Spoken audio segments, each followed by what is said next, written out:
ওড়না না, প্রিন্স মামুনের কাপড়েও ব্লাড লেগেছে, যেই কারণে সে কিন্তু কাপড়টা বদলিয়েছে। হ্যাঁ, সে সকালে এক কাপড় পরেছিল এবং মারামারির পরে আরেকটা কাপড় পরেছে। আমি শাকিব খান একটা তুলনা দিয়েছি। আমরা যখন তুলনা দিতে চাই তখন কোনটা তুলনা দিই? সবচেয়ে সর্বোচ্চ যেটা হায়েস্ট যেটা, সেটার সাথে আমরা তুলনা করি যে হ্যাঁ উনি করেছে, সো এটা ভালো। আমরা বারবার শাকিব খানের কথা কেন বলি? কারণ শাকিব খান আমাদের কাছে রোল মডেল। আমরা আরশ খানের কথাও বলতে পারি। আরশ খানও অনেক নায়িকার সাথে অভিনয় করেছে, উনি তো একটা নায়িকার সাথে বা ওনার লাইফ পার্টনার বা ওনার স্ত্রীর সাথে শুধু অভিনয় করছে না, তাই না? আমরা শাকিব খানের এক্সাম্পল নিয়েছি বিকজ শাকিব খান আমার পছন্দের নায়ক।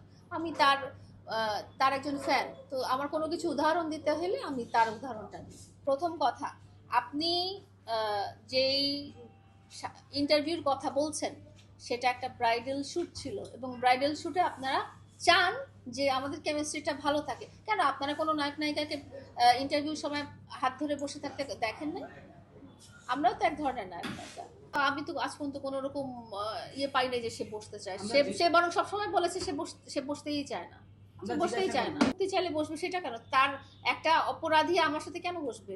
সে দরকার পড়লে ওই আইনের লোকের সাথে বসবে, আমার সাথে কেন বসবে? আমার সাথে বসাবসির সময় অনেক আগেই শেষ হয়ে গেছে।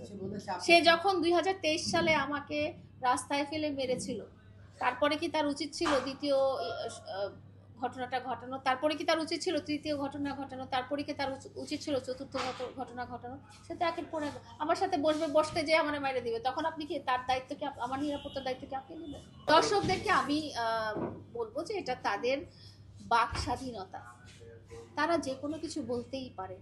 তারা আমাকে ভার্চুয়াল প্ল্যাটফর্মে দেখে, তারা আমাকে ব্যক্তিগত লাইফে দেখে না।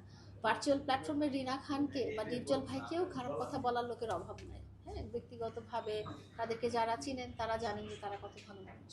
তো ভার্চুয়াল প্ল্যাটফর্মে আমি যদি খলনায়িকা হিসেবে প্রেজেন্ট হই এবং সেটা দেখে দর্শক যদি আমাকে খারাপ কথা বলে, তাহলে আমি বুঝবো আমার অভিনয় সার্থক ছিল। চেষ্টা করেছিলাম আমি যাতে সাক্ষীটা কোনোভাবে না দিতে পারি, কারণ সাক্ষীটা আমি না দিতে পারলে তখন হয়তো মামলার একটা অন্যরকম রূপ নিতে পারতো। এটাই তারা চেষ্টা করেছিল, কিন্তু আমি সাক্ষীটা দিয়েছি। আমার ওড়না না, প্রিন্স মামুনের কাপড়েও ব্লাড লেগেছে, যেই কারণে সে কিন্তু কাপড়টা বদলিয়েছে। হ্যাঁ, সে সকালে এক কাপড় পরেছিল এবং মারামারির পরে আরেকটা কাপড় পরেছে। আমার শরীরে, ওখানে উকিলদের শরীরে নিচে অনেক ব্লিডিং হয়েছে, মানে ব্লিডিং অনেক বেশি হয়েছে। ওকে হয়তো রক্ত দিতে হতে পারে, আমি হসপিটালে যেয়ে আমি খোঁজ নেবো যে তাকে রক্ত দিতে হতে পারে কিনা। আমি কালকে আপনাদেরকে আপডেট দেবো। তো আপনি ওকে জিজ্ঞেস করবেন তাকে মেরে লাভ কি। কিন্তু প্রথমে যেটা বললাম, কালকে আমাদের জন্য একটা গুরুত্বপূর্ণ দিন ছিল। আপনাদেরকে কিন্তু আগের দিনই আমি জানিয়ে দিয়েছিলাম যে আগামীকালকে কিন্তু কোর্টে খুব গুরুত্বপূর্ণ একটা দিন, আমি সাক্ষী দিব। সাক্ষীটাই তো আসল। আমার সাথে কি অপরাধ করা হয়েছে সেটা আমি বলবো, যে সেই স্টেটমেন্টটা দিব, সেটা তো একটা জরুরি জিনিস। তো এই সাক্ষীটার ক্ষেত্রে আমি যেটা বললাম যে আমার গুরুত্বপূর্ণ দলিল আলামত সব লিখনের হাতে ছিল, সেটা যদি আপনার হাতে থাকতো সে হয়তো আপনাকেও ছুটি মারত। এখন হচ্ছে মামুনের বন্ধু এবং সেই সূত্রে সে আমার পরিচিত ছোট ভাই।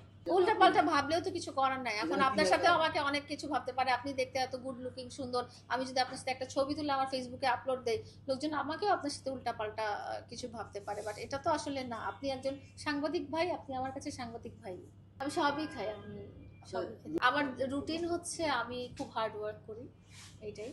আমি গাড়িতে ঘুমাই, কারণ এত সারা দিনে বা রাতে আমি এত ব্যস্ত থাকি যে আমি ঘুমানোর সুযোগ পাই না। আমি গাড়িতে যখন গাড়িতে ঘুমাই, আমি সব খাবার খাই, স্ট্রিট ফুড বেশি পছন্দ করি। যখন আমার সামনে আপনি যদি 10 বেলা পোলাও খেতে দেন, আমি 10 বেলা পোলাও, 10 বেলা বিরিয়ানি খাবো।